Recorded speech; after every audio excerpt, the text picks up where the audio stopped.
Hola, esperando que todos se encuentren muy bien, el día de hoy con mis compañeras Sofía, Lucía, Lenia, Araceli y por supuesto yo, Alejandra, les hablaremos un poquito sobre un filósofo holandés del siglo XVII, quien es considerado un gran racionalista, una persona muy modesta, dicho por algunos, quien hace una fuerte crítica a la religión ortodoxa.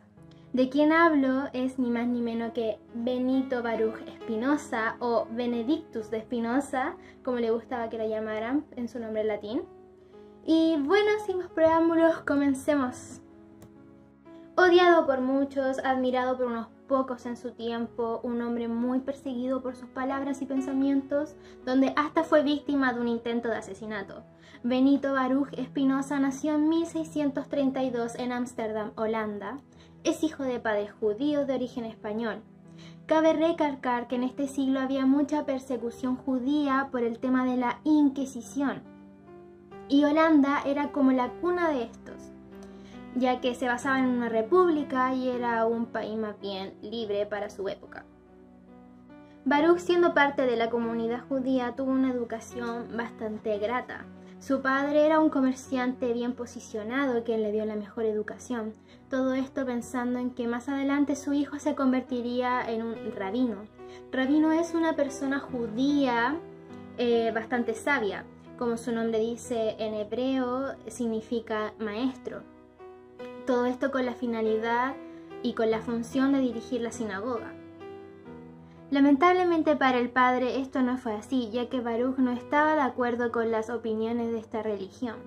No obstante a eso, aprendió y manejaba los idiomas hebreo, holandés, español, italiano, portugués, griego, francés y latín, y le interesaba bastante la filosofía y las matemáticas, lo que lo llevó a admirar al filósofo, matemático y físico Descartes, a quien después reordenó su pensamiento y contribuyó a él.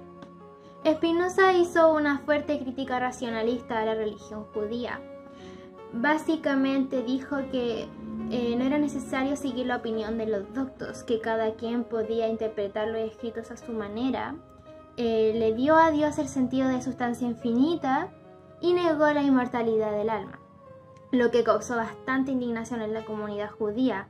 Tan así que a sus 24 años lo excomulgaron de la sinagoga por herejía. Le aplicaron una maldición la cual trataba de que ningún participante de la comunidad judía podía siquiera mantener ningún tipo de contacto con él, ya sea hablar, leer sus libros o hasta compartir el mismo techo. Obligado a irse, Baruch pasa por distintos lugares de Holanda hasta llegar a La Haya, donde para mantenerse se dedicaba al trabajo de pulidor de lentes y así podía ganarse la vida. En 1663 publicó su libro Principios de la filosofía de Descartes, con el cual fue reconocido por varios filósofos, lo que lo conllevó a que en 1673 le propusieron una oferta de trabajo en la cátedra de Heidelberg, Alemania, para enseñar filosofía, pero rechazó dicha oferta para seguir con su aislamiento. Lamentablemente, en 1677, Baruch Spinoza muere a la edad de 45 años. Más tarde, en ese mismo año, son publicados algunos de sus libros, juntos con ellos su más grande obra, La ética demostrada según el orden geométrico, donde de una forma ordenada y estructurada, así tal cual como si fuera una obra de matemática, explica su pensamiento sobre las dimensiones del hombre, la naturaleza, Dios, hasta llegar a la felicidad y la tristeza humana, pasando así por nuestros afectos. Ahora a continuación seguirá Lucía. Bueno, yo soy Lucía Canales y empezaré diciendo con que Baruch Spinoza identifica a Dios con la naturaleza y a su vez lo llama por sustancia divina. Bueno, este filósofo llevó al extremo lo que es el principio del racionalismo. ¿Y a qué se refiere esto? A que él considera que la razón es la principal fuente y única de valor del conocimiento humano. La sustancia divina, lo que nosotros conocemos por Dios, él lo define como aquello que es en sí mismo y se concibe por sí mismo. O sea, ¿a qué se refiere esto? A que esta sustancia no depende de nada ni de nadie para ser y concebirse. Bueno, para Baruch, la mente humana tiene dos atributos, y estos son el pensamiento y la extensión. Bueno, la verdad que en simples palabras, estos atributos son la manera que tiene esta sustancia divina de presentarse. A lo que Baruch dice que estos atributos deben ser infinitos. Baruch destacó 3 géneros del conocimiento humano. Primero, abre comillas, el hombre es esclavo de las pasiones y solo percibe los efectos o signos e ignora las causas. Bueno, ¿a qué se refiere esto?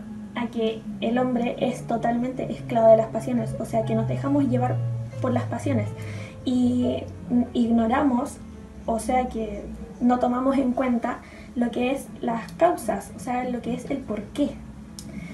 Segundo, dice así, la razón elabora ideas generales o nociones comunes que permiten a la conciencia acercarse al conocimiento de las causas y aprender a controlar las pasiones. Bueno, esto se refiere a que mientras nosotros estemos más ligados a la razón, estaremos más cerca del conocimiento. Y al estar más cerca del conocimiento, vamos a estar más cerca de lo que son las causas. Y como dije anteriormente en la primera frase, nosotros por nuestras pasiones ignoramos las causas. Pero aquí dice que al acercarnos nosotros a lo que es la razón, al conocimiento, nosotros vamos a saber el porqué de estas causas y así nosotros podemos aprender a controlar nuestras pasiones. Bueno, tercero, dice así. El hombre accede a una intuición totalmente desinteresada, pues conoce desde el punto de vista de Dios, ajeno a sí mismo como individuo y por tanto sin que le perturben las pasiones individuales. Según Baruch Spinoza, mente y cuerpo son lo mismo, porque la mente es la idea del cuerpo y el cuerpo es el aspecto externo de la mente. Spinoza es monista. Él no cree en la dualidad cuerpo y alma. Propone que el alma está unida al cuerpo y para poder comprenderla, así como también poder diferenciarla y saber qué es la ventaja de otra alma humana, debemos conocer la naturaleza de su objeto, es decir, del cuerpo humano. El alma es una idea cuyo objeto es el cuerpo y el cuerpo es un objeto del que hay una idea, el alma. Podemos tener una idea del alma propia o ajena, ya que previamente el alma es una idea y cada alma es una idea diferente.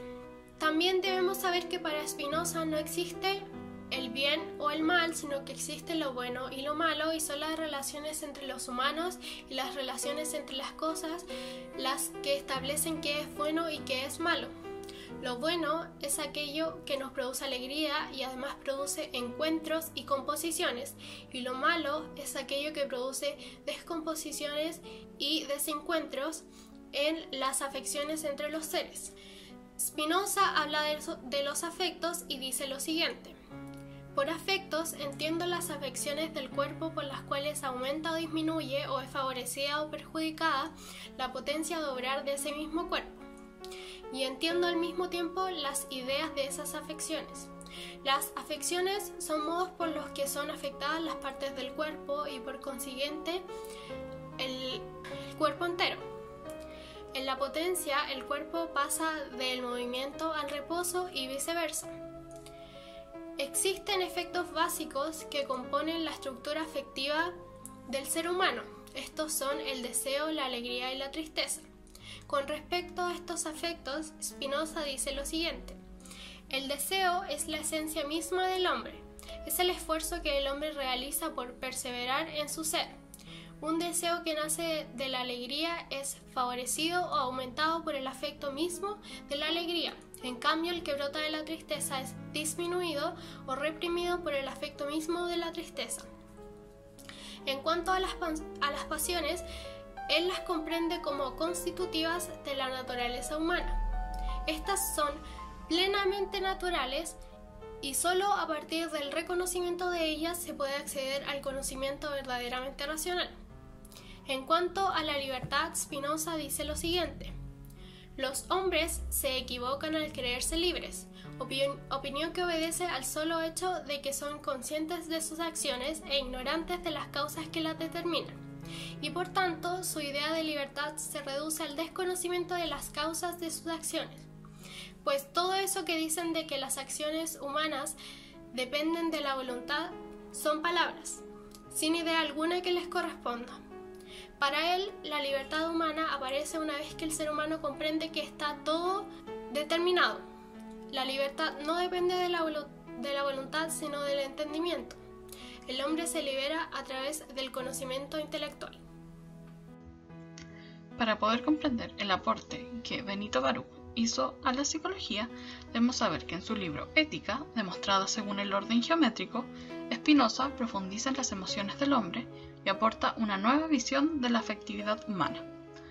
Para contextualizar, debemos saber que para Spinoza, las afecciones del alma no pueden estar separadas de su naturaleza. Se producen de manera mecánica tal y como lo hacen los movimientos del cuerpo. Por lo tanto, los afectos básicos humanos constituidos por el deseo o el apetito, la alegría y la tristeza tienen causas eficientes que permiten explicarlos. Lo que decía Baruch de estos afectos era que están determinados a partir del cuerpo y que el afecto del cuerpo es un afecto de la mente y viceversa, y dependiendo cómo nos afecta va a repercutir en el actuar o en la mente.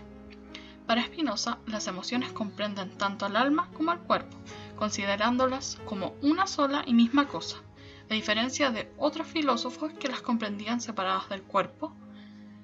La filosofía de Spinoza influyó a distintos autores con su concepto de emociones y dio un rumbo a corrientes psicológicas y teorías al respecto, con su intento de explicar nuestro comportamiento y los estados afectivos, como es el caso de la psicología positivista francesa en la segunda mitad del siglo XIX, que encontró en Baruch una base teórica para sus desarrollos empíricos. Indudablemente, Spinoza se esforzó en presentar una deducción lógica de las emociones.